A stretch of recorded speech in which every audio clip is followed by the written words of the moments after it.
श्री कृष्ण की महिमा।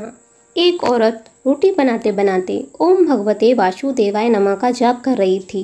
अलग से पूजा का समय कहाँ निकाल पाती थी बेचारी, तो बस काम करते करते ही भगवान का जाप कर लेती थी। तभी एकाएक धड़ाम से जोरों की आवाज़ हुई और साथ में बच्चे की दर्दनाक चीख सुनाई दी। उसका कलेजा धक से रह गया। जब आंगन में दौड़कर झांकी तो 8 साल का उसका बेटा चुन्नू खून से लथपथ जमीन पर बेहोश पड़ा था। मन हुआ धाड़ मारकर रोई, परंतु घर में उसके अलावा कोई था ही नहीं। रोकर भी कैसे बुलाती, फिर चुन्नू को संभालना भी तो था। वह दौड़कर नीचे गई तो देखा चुन्नू आधी बेहोशी की हालत में माँ की रट लगाए हुए है। अंदर की ममता ने आंखों से निकलकर अपनी मौजूदगी का एहसास कराया। फिर 10 दिन पहले करवाए अपेंडिक्स के ऑपरेशन के बावजूद न जाने उस औरत में कहाँ से इतनी शक्ति आ गई कि वह चुन्नू को गोद में उठाकर पड़ोस के नर्सिंग होम की ओर दौड़ी। रास्ते भर भगवान को जी भर कर कोसती रही, बड़बड़ाती रही, हे भगवान, हे कृष्ण कन्हैया, क्या बिगाड़ा था मैंने तुम्हारा, जो मेरे ही बच्चे के साथ ऐसा होना था।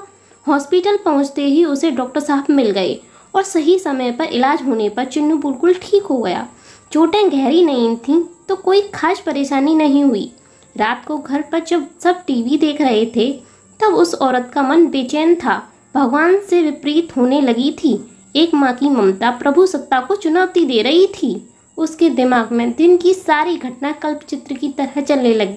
कैसे चुन्नू आंगन में गिरा कि तभी एकदम से उसकी आत्मा सिर उठी। कल ही तो पुराने नल के पाइप का टुकड़ा आंगन से हटवाया है, ठीक उसी जगह पर गिरा पड़ा था चुन्नू। अगर कल मिस्त्री ना आया होता तो तभी उसका हाथ अपने पेट की तरफ गया, जहाँ टाके अभी हरे ही थे ऑपरेशन के। आश्चर्य हुआ कि उसने 20-22 किलो के चुन्नू को उठाया कैसे वो आधा किलोमीटर तक दौड़ती चली गई।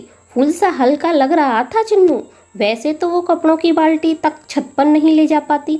फिर उसे ख्याल आया कि डॉक्टर साहब तो 2 बजे तक ही रहते हैं और जब वो पहुंची तो 3:30 बज रहे थे। उसके जाते ही तुरंत इलाज हुआ, मानो किसी ने उन्हें रोक रखा था। उसका सर प्रभु के चरणों में श्रद्धा से झुक गया। अब वो सारा खेल समझ चुकी थी। मन ही मन प्रभु से अपने शब्दों के लिए क्षमा मांग रही थी। तभी टीवी पर ध्यान गया तो प्रवचन आ रहा था। प्रभु कहते हैं, मैं तुम्हारे आने वाले संकट रोक नहीं सकता, लेकिन तुम्हें इतनी शक्ति दे जरूर सकता हूँ कि तुम आसानी से उन्हें पार कर सको। तुम्हारी राह आसान कर सकता हूँ, बस धर्म के मार्ग पर चलते रहो।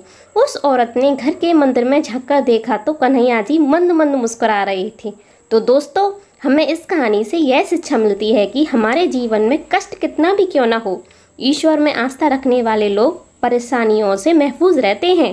कुछ लोग ऐसे भी होते हैं जो भगवान में आस्था रखते तो हैं, लेकिन मुसीबत आने पर विचलित हो जाते हैं।